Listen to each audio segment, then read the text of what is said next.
मुंबई और आसपास के 9 महानगर पालिका और 9 नगर परिषदों को मिला के 6,328 स्क्वायर किलोमीटर का इलाका MMR यानी मुंबई मेट्रोपॉलिटन रीजन के नाम से जाना जाता है। इस पूरे क्षेत्र की आबादी 26 मिलियन से ज्यादा है।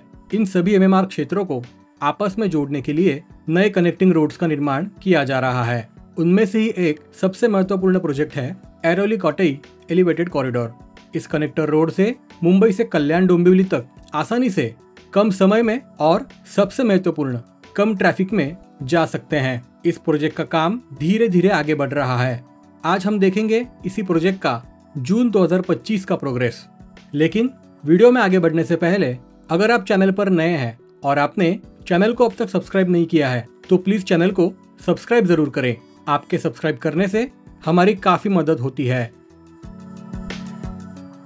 ऐरोली कॉटेई एलिवेटेड रोड ये 12.71 किलोमीटर लंबा 6 लेन का एक रोड प्रोजेक्ट है।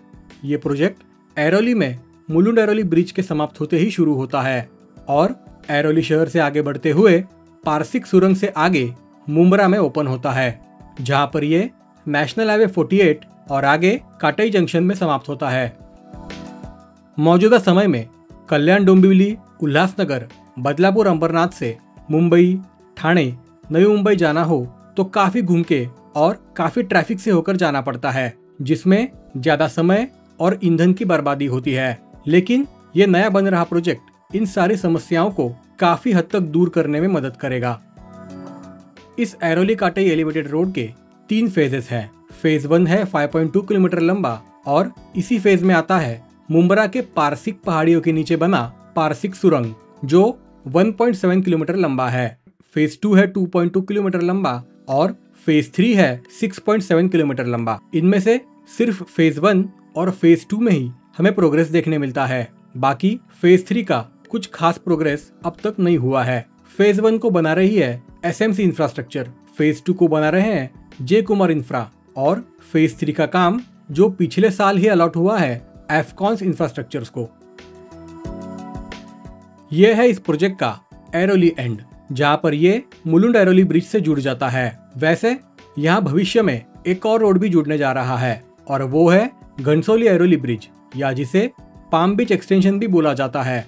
उसका भी कुछ खास प्रोग्रेस अब तक देखने नहीं मिलता है। वैसे उसी प्रोजेक्ट के ऊपर डिटेल वीडियो आप हमारे चैनल पर देख सकते हैं। आगे बढ़ते हुए देखें तो लगभग सभी स्पैन में गर्डर लॉन्चिंग पूरा हुआ है। यहाँ पर इस एक स्पैन में साइड विंग्स का इरेक्शन बाकी है।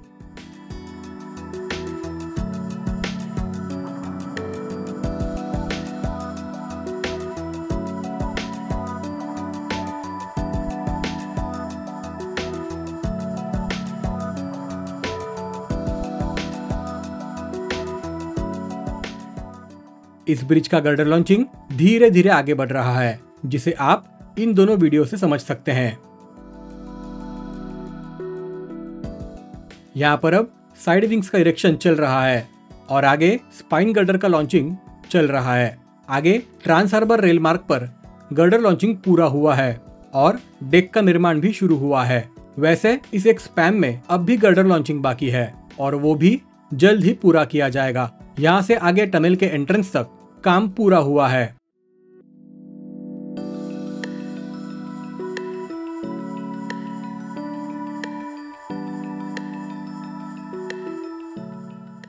यह है पारसिक टनल का ऐरोली एंड।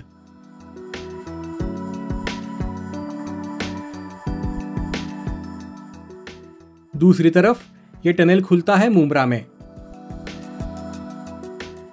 जहां पर मेनली रॉक कटिंग का काम चल रहा है।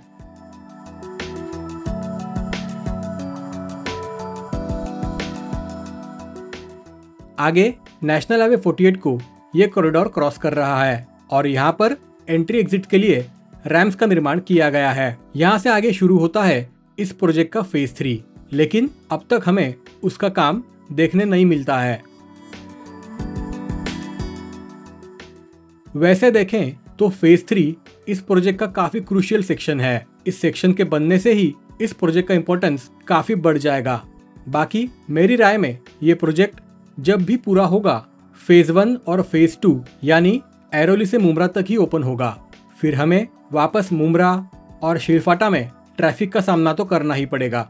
इसीलिए फेज 3 का जल्द से जल्द शुरू होना यह समय की मांग है and I hope government authority इसे जल्द से जल्द पूरा करने की तरफ ध्यान दे रही होगी। बाकी इस प्रोजेक्ट का ये था फेज 1 और फेज 2 का जून 2025 का अपडेट। आपको क्या लगता है ये प्रोजेक्ट कब तक पूरा हो सकेगा और आपकी इस प्रोजेक्ट के बारे में क्या राय है? कमेंट करके हमसे जरूर शेयर करें। वीडियो इन्फॉर्मेटिव लगे तो इसे एक लाइक करें, शेयर करें और चैनल को सब्सक्राइब करना ना भूलें। अगले वीडियो में हम मिलेंगे एक और नए प्रोजेक्ट अपडेट के साथ। वीडियो पूरा देखने के लिए आपका धन्यवाद। जय हिंद, जय महाराष्ट्र।